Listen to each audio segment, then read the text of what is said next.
Magandang umaga po sa ating lahat.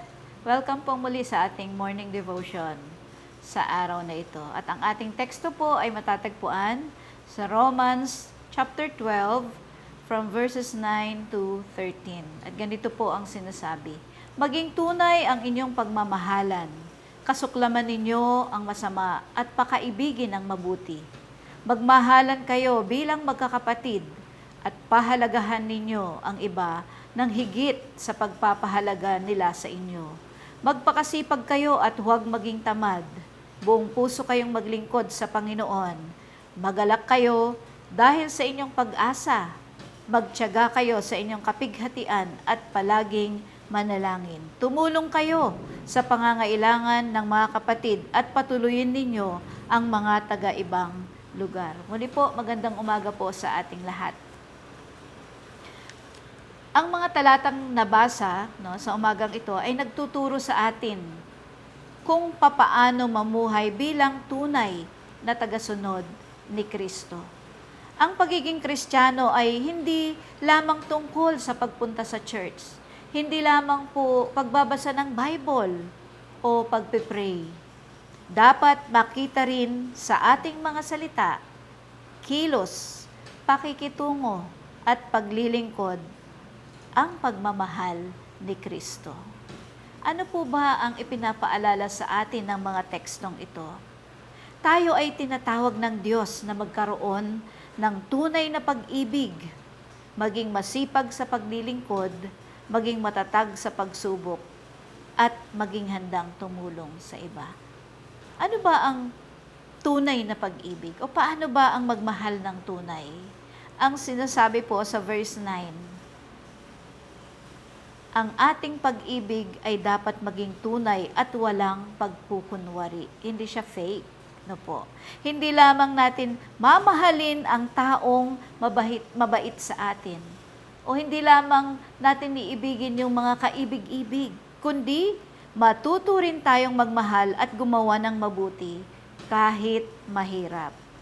Ipakita natin yung love ni Kristo, hindi lamang sa salita, kundi higit sa lahat, sa ating mga gawa. Ikalawa, maging masigasig sa paglilingkod. Maging masipag sa ating paglilingkod. Tinuturuan tayo na huwag maging tamad o pabaya sa paglilingkod sa ating Panginoon. So, ibig sabihin, pag may ministry po tayo o may covenant tayo sa ating Panginoon, maging responsible po tayo. At anuman ang ating ginagawa sa church man yan, o sa ating pamilya, o sa ating kapwa, gawin natin ito ng buong puso. Tandaan natin, walang maliit na paglilingkod kapag ito ay ginawa natin para sa ating Panginoon. Ikatlo, maging matatag sa pagsubok. Sabi nga sa verse, magalak sa pag-asa at magtiyaga sa pagsubok. Parang ang hirap po nito, no?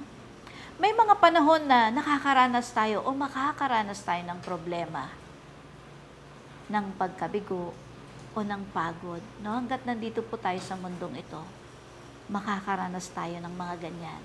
Ngunit hinihikayat tayo ng mga talatang ito na manatiling umaasa sa Diyos at magtiyaga sa panahon ng kabigatan o kapighatian.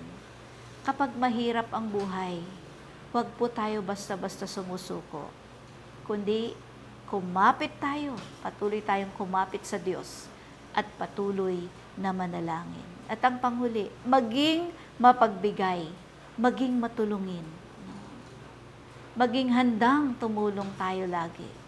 Tinuturuan din tayo na tumulong sa mga nangangailangan at maging welcoming sa iba. Ang ating mga pagpapala ay hindi lamang para sa atin. Bakit nag-overflow yung mga blessings na ibinibigay sa iyo? Hindi yan ibinigay para sa sarili mo, kundi para i-share sa iba.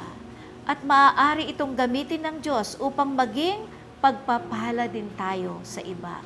Minsan, ang simpleng pagtulong, simpleng pag-extend ng words of encouragement, simpleng pagtapik sa balikat, at konting oras na ibinibigay natin ay maaaring maging malaking pagpapala sa ibang tao.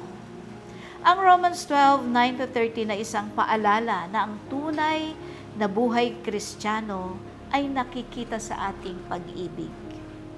Nakikita yan sa ating paglilingkod, sa ating pagtitiis, sa ating prayer life, at higit sa lahat sa pagtulong sa ating kapwa. Hindi natin kailangang maging perpekto, upang maipakita ang pagmamahal ni Kristo. Ang mahalaga ay araw-araw nating piliing mamuhay ayon sa kalooban ng Diyos. Tayo po'y manalangin. Panginoong Hesus, salamat po sa iyong dakilang pag-ibig. Tulungan mo po kaming magmahal ng tunay, maging masigasig sa paglilingkod, maging matatag sa mga pagsubok, at laging handang tumulong sa iba.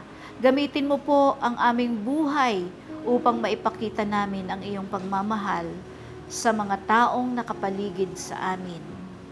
Sa pangalan ni Jesus, ito ang aming dalangin. Amen.